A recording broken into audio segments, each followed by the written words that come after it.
getting all my stuff cleaned up this morning, and oh, what a luxury to have a bear box. Not only that, but my own bear box in my own site. That was, I mean, I could fit 75 people's stuff in that box, but anyway, that was great. And then have a picnic table to organize all my stuff on in the morning, have stuff out to dry and sit at to eat. And I mean, you know, instead of just trying to find a log or sit on something that's halfway dry or whatever. So this has been an easy morning, and I'm kind of taking my time because I've got to only have to do about 14 or 15 miles today to get to the next hut. So just taking my time, enjoying it. So I'll get stuff all together here in about 10 minutes. I'll be done. I'll head off. I'll probably stop at the camp store and just fill up my water bottles. They're not open yet, but they've got a place to fill up outside, and then get going for the day.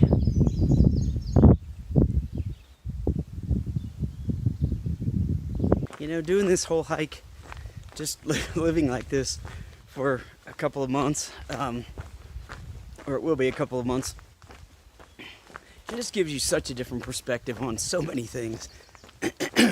Just for instance, this morning, so I'm here, and there's you know, there's tents and RVs and campers and families, and you know, it's 4th of July weekend, and so everybody is out, and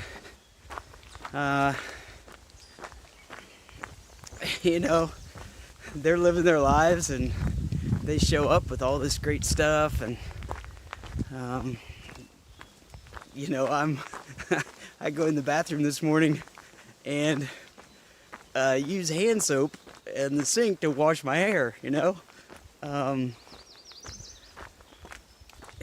It's just odd. First of all, it's kind of odd I'm in a situation where I'm doing something like that. And second of all, it's just odd to be in the same environment as all these other people who I would normally be like and am like, other than at this point in my life for these 2 months, you know. So it's just interesting to walk by people in the morning, say good morning, how you doing? They're like, hey. They're nice, but you know, kind of wondering why you look so grungy, and they don't want to get too close to you. I can't say I really blame them. So anyway, the whole thing's just interesting. All right, getting close to the camp store. You know, there's an amphitheater down here. It's on the map. It's on these signs everywhere. Keeps talking about the amphitheater. You know, I'm sure they must do some kind of presentations or some kind of shows or something here sometimes. I'm sure not now with the COVID thing. But I've been seeing it, and it's right here, and I'm going to flip the camera around and show you what it is. Wow, well, I'll tell you what, the view out there is 100 times better than the amphitheater, and the amphitheater is pretty cool. Okay, so National Park Service. So yeah, they must just do some kind of small things. I don't know, you know, maybe they have groups out here and they do presentations about something or another. Looks like maybe that's a fire pit up there, maybe it's something else. There's water, I don't know. So anyway, it'd be interesting to see something going on here at some point.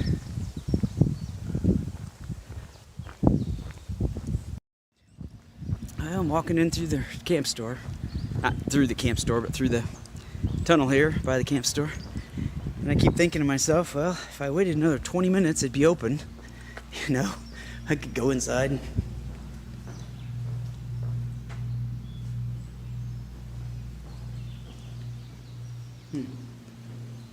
Sorry, I saw that the bathrooms are open.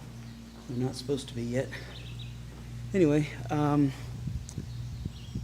could just go inside, grab something else to eat, you know, get ready to go, but I'm not gonna do that. I need to just get on out of here and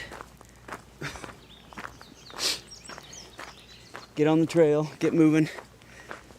So tonight I'll be staying in, you know, one of the shelters. I think they call them huts in Shenandoah, but I think they're identical to the shelters I've been staying in all along. And then tomorrow there's, I think, nearly 100% chance I'm going to end up staying at another campground like this called Big Meadows. And they have Big Meadows camp store and Wayside and all that kind of stuff. I think the Wayside might even be open there. And what the Wayside is a place that serves food. And I think has even more groceries. So, you know, I looked through everything last night. I just don't see another way to do it. You know, otherwise I have to just do like 10 miles or I have to do like 28 miles to get to somewhere that has, you know, bear-proof containers to store your food in. So I think I will be staying in a shelter tonight in another campground very similar to this tomorrow night. And here I am back at the AT, I hope. Let's double check it. Appalachian Trail North. Boom. And I'm rolling. What a fun evening and just a nice break from the norm to stay there. I kind of look forward to doing that again tomorrow night.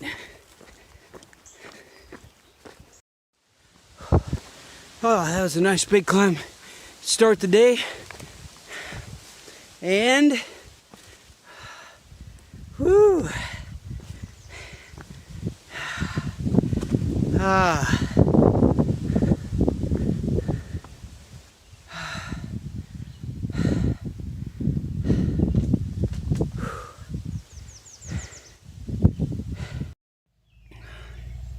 Just came out into a great view on the skyline.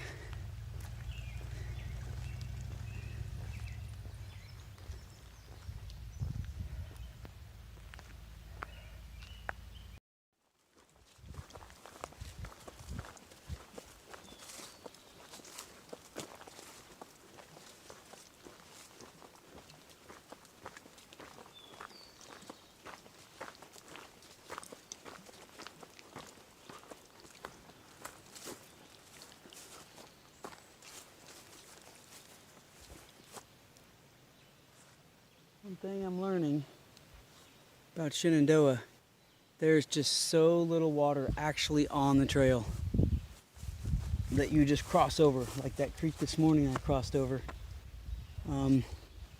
There's so little water like that. So right down here at Simmons Gap Ranger Station, if you go down a couple tenths of a mile, you can get water. There are pumps down there at the station. You can get water if you want to walk down, but I am not going to do that because I am prepared. Since I only have about 15 miles to do today to get to the next hut, I had the luxury here at Simmons Gap to just sit here, eat some lunch, just relax. Got my mat out, take my shoes off, watch the cars go by, and just chill out for a while. Probably been here about 20 minutes. Might stick around another 10 or so and then head off. I'm gonna get to the shelter so early that I don't know exactly what I'm gonna do all night. Keep myself busy. I kind of fixed everything. I sewed a little piece of Velcro that was coming off of my tent. Sewed that on last night, and I don't know. I can't really come up with many more projects, so not sure what I'll do. I don't know. Maybe I'll solve all the world's political problems. Yeah, I got a few hours. I'll do that.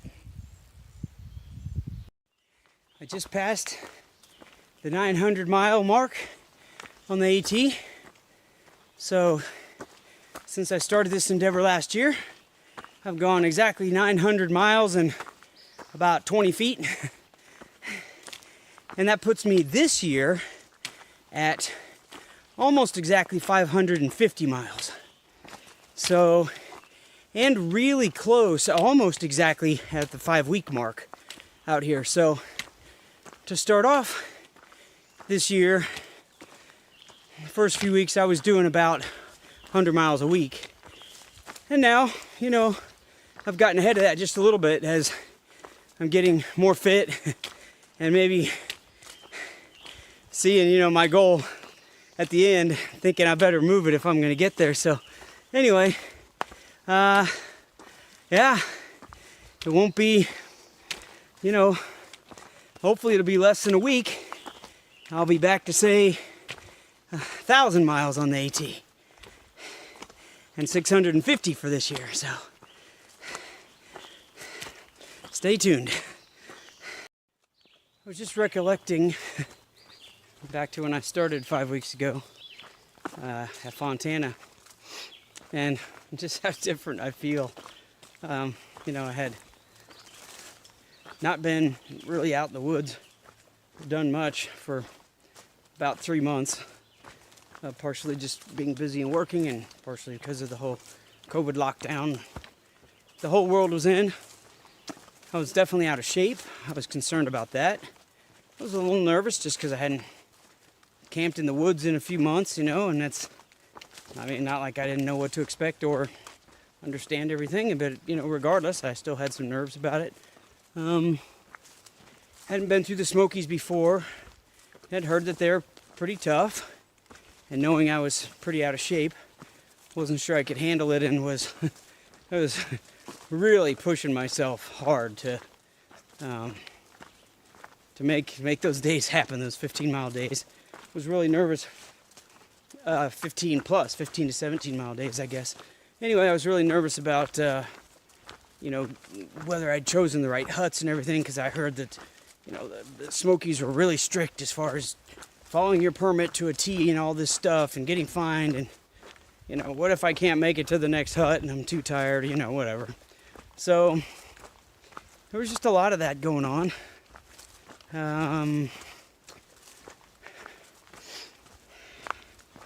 I was not seeing, well, actually I was seeing a few people, but not seeing that many people, and certainly not through hikers and not people going north. So that's very different. And now I just, you know, I just feel at home. I mean, I have for a while, but this just feels so natural. You know, it's got such a routine. Quick about getting things set up at night and torn down and packed up in the morning. I'm really starting to get my legs, you know. I mean, it's a process, and over the past, like I'd say after the first week and a half, I could really tell a difference back when I started. But that was just the difference between nearly dying when I tried to do 15 miles and not nearly dying, you know. And now, you know, now 15 miles is something I can rattle off and take huge breaks throughout the day and leave 2 hours early like I did today and still get there at 2 o'clock, you know. So even on a day that's fairly hot, although I do have to say thank you to the gods, this day has not been nearly as hot as it was supposed to be. There hasn't been any rain. There hasn't even been that much sunlight. The clouds have kind of, you know, it's been spotty. As I say that, I'm walking into some right now, but it's just been a great day. So anyway, yeah, it's just so different. And of course, you know, I'm not close enough yet to start feeling like, well, this is coming to an end, you know, like I always do. But I definitely don't feel that initial kind of excitement and apprehension almost, you know. This is what I do, you know. I wake up, I hike out here. I hear everything, I see everything. I just take it all in. I talk to you about it, and I just enjoy the next thing, you know. Looking ahead, trying to figure out where I'm going to stop next, thinking about eating at the campground tomorrow night, wondering who I'm going to meet next on the trail. And it's just easy now. Feels good. And soon enough, 3 weeks or so, when it's time to go home, I will feel all the exact opposite about things. You know, this will be the norm. This will be the natural thing, and the going home part will be apprehension. No, not to go home, but you know, just you know, getting back to work and getting back to the regular routine at home. And of course I'll miss all of this tremendously, and there will be much there that I'll love to see, much that I've been missing while I've been gone. But it'll be a process the same way, to kind of reacclimate and start to have that feel like the norm, instead of feeling like I'm in an alien place and missing this. So, all right, enough musings for a while.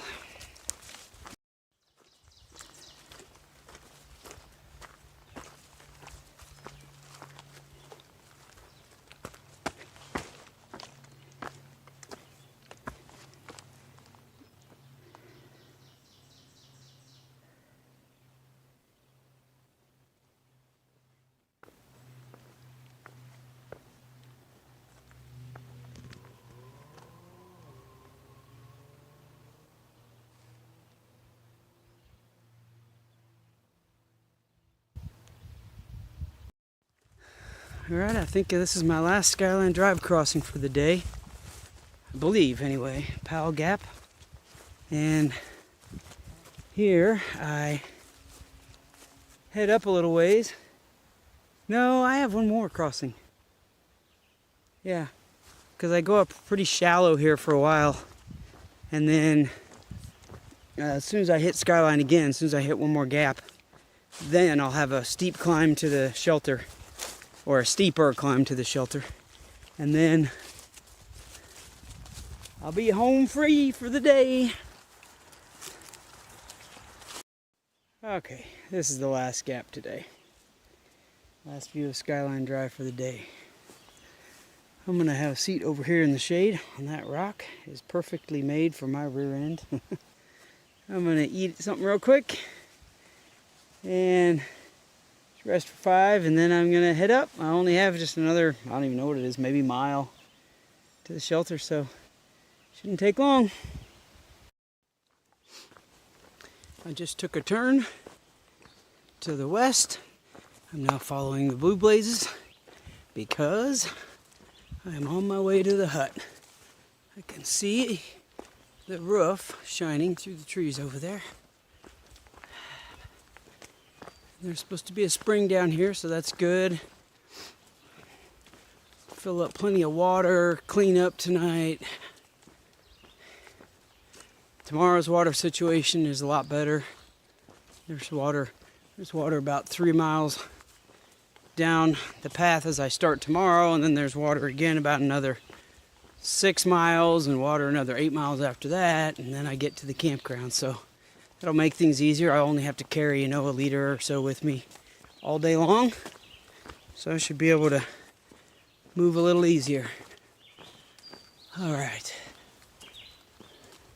Time to figure out what I want to do tonight. Let's see here. Appalachian Trail, da-da-da. High Top Road. Okay, that doesn't help me at all. Anyway. Okay, High Top. I'm here. There's the bear pole. That's nice. High Top Hut. And there's quite a lot of stuff here. There's a whole bunch of campsites, and the hut's pretty nice, the shelter and everything. I think there are no fires allowed in Shenandoah, so I don't know what that's about. They've obviously built the whole deal. There's a bear box too, and the best spring ever down there. It's really deep, and water's flowing fast. So anyway, this is great. I'm gonna get all set up and then relax a little.